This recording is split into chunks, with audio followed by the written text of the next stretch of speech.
നമസ്കാരം. മലയാളി വാർത്തയിലേക്ക് സ്വാഗതം. റാന്നിയിലും കോന്നിയിലും ആറന്മുളയിലും ഒക്കെ തന്നെ ഇപ്പോഴും പ്രളയജലം താഴോട്ട് പോകാതെ പ്രളയ സമാനമായ രീതി ഇപ്പോഴും തുടരുകയാണ്.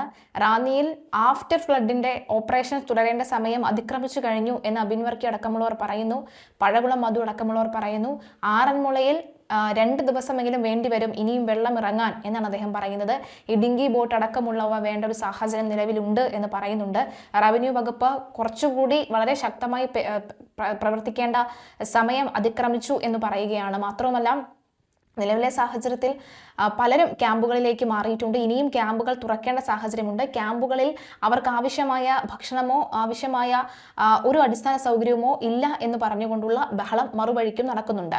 ക്യാമ്പുകളിൽ ഇപ്പോൾ കണ്ടുവരുന്നത് ഈ ചാനലുകളിലൊക്കെ തന്നെ CPM പ്രവർത്തകരെ അല്ലെങ്കിൽ ആ നാട്ടിലെ CPM അംഗങ്ങളെയോ അല്ലെങ്കിൽ കമ്മിറ്റി നേതാക്കളെയോ ഒക്കെ തന്നെ മുൻനിരയിൽ വന്നുകൊണ്ട് മാധ്യമങ്ങൾ വഴി കഴിയുന്നതും ഈ സംസ്ഥാന സർക്കാരിനെതിരെ സംസാരിപ്പിക്കുക, ഈ മുഖ്യമന്ത്രിക്കെതിരെ സംസാരിപ്പിക്കുക, റവന്യൂ വകുപ്പ് ഏകോപനമില്ല എന്നൊക്കെ തന്നെ പറഞ്ഞു വരുത്താൻ ഒരു കൂട്ടർ ശ്രമിക്കുന്നു എന്നുള്ള തരത്തിലുള്ള പ്രചരണം മറുഭാഗത്ത് നടക്കുന്നുണ്ട്. അതല്ല, ഞങ്ങൾക്ക് ഇപ്പോൾ ഈ മഴക്കെടുതിയിൽ വീടും നാട്ടുകാരും കുടുംബവും ഒക്കെ നഷ്ടപ്പെട്ട് കിടക്കുന്ന ഞങ്ങൾക്ക് പാർട്ടിയെ കുറ്റം പറഞ്ഞിട്ടല്ല കാര്യം. അതിന് ഏതു പാർട്ടി ആയാലും ശരി, ഈ ഒരു ഘട്ടത്തിൽ ഞങ്ങൾ കുറ്റം പറയുക തന്നെ ചെയ്യും. നമുക്ക് ബുദ്ധിമുട്ടുണ്ടെങ്കിൽ നമ്മളത് പറയുക തന്നെ ചെയ്യുമെന്ന് പറയുന്നവരുമുണ്ട്. മറിച്ച് ഇത് അവിടുത്തെ ലോക്കൽ കമ്മിറ്റി പ്രസിഡന്റാണ്, SFI ലോക്കൽ കമ്മിറ്റി പ്രസിഡന്റാണെന്ന് പറയുന്നവരുണ്ട്, പാർട്ടിയുടെ വക്താവാണ് എന്ന് പറയുന്നവരുണ്ട്.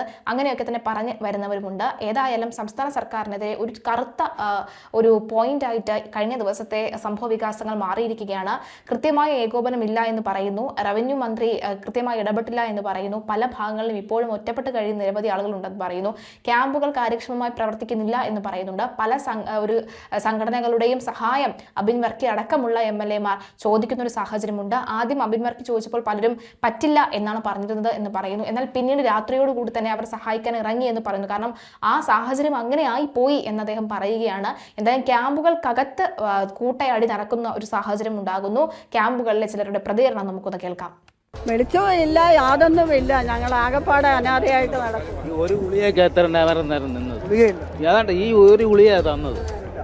എന്തോ സൗകര്യങ്ങളാണ്, എന്തിനാ ഈ ഗവൺമെന്റ് ഞങ്ങളുണ്ടായിട്ടല്ലേ ഇവര് കയറി പോകുന്നു. ഇനി ഞങ്ങൾ കണ്ടോളാം. ഇതിനെക്കാട്ടി എന്ത് ഡീസന്റ് ആയിരുന്നു വിജയൻ. ഇത് എന്താണ് ഇവർ പറഞ്ഞത്? ഈ പ്രതിസന്ധി സത്യം പറഞ്ഞാൽ ഈ ക്യാമ്പ് തന്നെ പരാജയമാണ്. ഒന്നാമത് ഇന്നിപ്പോൾ രാവിലെ അവർക്ക് ബാത്റൂമിൽ പോകാൻ വെള്ളമില്ല. ഇതൊക്കെ വെള്ളമൊക്കെ എത്തിച്ചു കൊടുക്കാൻ നിഷ്പ്രയാസമായിട്ട് കഴിയുന്നത്. ഇപ്പോൾ തന്നെ അതിൽ BP-ക്കുള്ള ഗുളി അത് ഇന്നലെ വൈകിട്ട് പറഞ്ഞു. ഇതുവരെ വന്നിട്ട് കൈവച്ചേക്കോ, കൊടുത്തിട്ടില്ല. ഇവർ പെട്ടെന്ന് വീട്ടിൽ നിന്ന് ചാടി ഇറങ്ങി വന്നാൽ ഒരു സാധനം ഗുളിയൊന്നും എടുക്കാതെ. പക്ഷേ ഇതൊന്നും ഇവിടെ ക്രമീകരണമില്ല. ക്യാമ്പ് തീർത്തും പരാജയമാണ്. ഇപ്പോൾ സർക്കാർ സംവിധാനം ഇപ്പോൾ പൊളിയാണ്. മന്ത്രി പറഞ്ഞിട്ട് പോവല്ല, അത് ഇത് കുറേ ജനപ്രതിനിധികളുടെ മിടുക്കൊണ്ട് കാര്യങ്ങൾ നടന്നുള്ളൂ. അവർ പോയി വെല്ലോറയിൽ നിന്ന് മേടിച്ച് അവർ കൊടുത്താൽ, അല്ലാതെ ഇത് ഭരണാധികാരികൾ തീർത്തും പരാജയമാണ്. ഇവിടാണ് ഹെൽത്തുകാർ, നിങ്ങൾ കണ്ടുകൊണ്ടിരിക്കുകയല്ലേ, ഹെൽത്തുകാരല്ലേ ഈ നിൽക്കുന്നത്. ഹെൽത്തുകാർ ഫുൾ കോറത്തിൽ ഇവിടെ നിൽക്കുക. ഇത് ഹെൽത്തുകാർ. അപ്പോൾ ഈ കിട്ടുന്നില്ലെന്ന് പറഞ്ഞാൽ അവരവിടോട്ട് ഈ സൈഡിൽ നിന്ന് ഇങ്ങോട്ട് വന്നങ്ങ് മേടിച്ചാൽ പോരെ. അടിസ്ഥാന സൗകര്യങ്ങളൊക്കെ ഒരുക്കുന്നതിൽ കാലതാമസം ഒന്നും കാണുക. ഇന്നലെ തൊട്ട് എല്ലാ ക്രമീകരണങ്ങളും ഇവിടെ ഉണ്ട്. അതായത് ഇവരുടെ വീടുകൾ, ഈ പറഞ്ഞ ആൾക്കാരിരിക്കുന്ന വീടുകളിൽ രാവിലെ ഞാൻ ഉൾപ്പെടെ പോയി, അത് കഴിഞ്ഞ് ഉച്ചയായപ്പോഴത്തെ MLA ഉൾപ്പെടെ പോയി. എല്ലാവരും മാറണമെന്ന് പറഞ്ഞു. ഞങ്ങൾ എന്തെങ്കിലും സഹായം ചെയ്യണമെന്ന് ചോദിച്ചു. വേണ്ട, ഞങ്ങൾ സാധനങ്ങളെല്ലാം പറക്കി അടുക്കിക്കോളാമെന്ന് പറഞ്ഞു. ഞങ്ങൾ മാറിക്കോളാമെന്ന് പറഞ്ഞു. അതനുസരിച്ച് വാർഡ് മെമ്പർ ഇതാണ് വാർഡ് മെമ്പർ. ഫുൾ ടൈം പ്രവർത്തനമുണ്ട്. ജനറേറ്റർ ഇന്നലെ 7 മണിയായപ്പോൾ കൊണ്ടുവച്ചാണ് ഇന്ന് രാവിലെ വരെ. ഇപ്പോഴും ജനറേറ്റർ നിങ്ങൾക്ക് ലൈവായിട്ട് നോക്കാമല്ലോ. ഇന്നലെ രാത്രിയിൽ 10:30 വരെ ഞാനിവിടെ ഉണ്ടായിരുന്നു. നല്ല പ്രകാശമുണ്ട്. എല്ലാവരെയും കിടത്തി കഴിഞ്ഞിട്ടാണ് ഞാൻ പോയത്. വേണ്ട സൗകര്യങ്ങളെല്ലാം ചെയ്തു കൊടുത്തു. കൊതുകടിയാന്ന് പറഞ്ഞതിന് കോയിൽ വാങ്ങിച്ചു കൊടുത്തു. അവരുടെ വീടുകളിൽ രാവിലെ 5 മണിയായപ്പോൾ ഞാൻ ചെന്നത്. ഞാൻ വാർഡ് മെമ്പറാണ്. ആ സമയത്ത് അവിടെ വെള്ളം കയറിയിട്ടില്ല. പിന്നെ ഒരു 7 മണി തൊട്ട് പെട്ടെന്നാണ് വെള്ളം കയറാൻ തുടങ്ങി. ചെന്നു, സാധനങ്ങളെല്ലാം മാറ്റാൻ പറഞ്ഞു. വേണ്ട സഹായങ്ങൾ ചെയ്തു കൊടുത്തു. വണ്ടി വിളിച്ചു കൊടുത്തു. സാധനങ്ങൾ കൊണ്ട് സേഫായിട്ട് ഇടാനുള്ള സ്ഥലം ഒരുക്കി കൊടുത്തു. അതുപോലെ തന്നെ ക്യാമ്പും സജ്ജമാക്കി കൊടുത്തു. ഉച്ചക്കത്തെ ഫുഡ് കൊടുത്തു. ഇടയ്ക്ക് പറഞ്ഞ് കട്ടൻ കാപ്പി വേണമെന്ന് പറഞ്ഞു, അത് കൊണ്ട് കൊടുത്തു. ചായ കൊടുത്തു. എല്ലാം ചെയ്യുന്നുണ്ട്. മാക്സിമം ചെയ്യാവുന്നതിൻ്റെ പരമാവധി ചെയ്യുന്നുണ്ട്. പക്ഷേ ഇല്ല, ഞങ്ങളെല്ലാം റെഡിയാണ്. എന്താ അവർക്ക് വേണം, ഞങ്ങളിവിടെ റെഡിയാണ്. ഇവിടെ ഉദ്യോഗസ്ഥരുണ്ട്, പഞ്ചായത്തിൻ്റെ 5 ഉദ്യോഗസ്ഥരുണ്ട്, വില്ലേജ് ഓഫീസറുണ്ട്, എല്ലാവരും ഉണ്ട്. ഇത് ചുമ്മാതെ പറയരുത്. എന്തെങ്കിലും ഉണ്ട് ഞങ്ങളോട് പറയണം. അല്ല അവിടെ ഇവിടെ നടന്ന് ചുമ്മാ കുറ്റം പറയാൻ വേണ്ടി ആണെങ്കിലും പറഞ്ഞിട്ട് കാര്യം. ഭയങ്കര വെള്ളമായിരുന്നു. ഞങ്ങളുടെ പെരയുടെ പുറകിൽ മുന്നിൽ വെള്ളമായിരുന്നു. ഇവിടെ മേലുകര ഭാഗത്താണ് താമസം? മേലുകര താമസം. ക്യാമ്പിൽ വന്നിട്ട് എങ്ങനെയാണ് സൗകര്യങ്ങളും സാഹചര്യവും? ക്യാമ്പിൽ കഞ്ഞിയൊക്കെ തന്നു, ചായയും കാപ്പിയൊക്കെ തന്നു, കൂട്ടുമൊക്കെ തന്നു. ഞങ്ങൾ കഴിച്ചിരിക്കുന്ന സമയം വെള്ളം ഇറങ്ങിയിട്ട് വീട്ടിലോട്ട് പോകാൻ കഴിയുള്ളൂ, ഉടനെ ഇറങ്ങുമോ? ഉടനെ ഇറങ്ങത്തില്ലെന്ന് പറഞ്ഞു. 5 അടി വെള്ളം കൂടി കിടക്കുക. വോളണ്ടിയേഴ്സ് എവിടേക്കാണ് സേവനം കൊടുക്കുന്നത്? ഇവിടെ ഞാൻ 2 ദിവസമായിട്ട് ഇവിടെ ഉള്ളത്.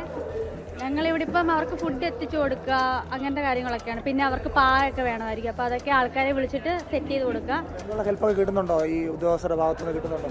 കിട്ടുന്നുണ്ട്. കുറേ SFI ആണെങ്കിലും KSU ആണെങ്കിലും വരുന്നുണ്ട്. പിന്നെ അല്ലാതെ വില്ലേജ് ഓഫീസിൽ നിന്നും വരുന്നുണ്ട്.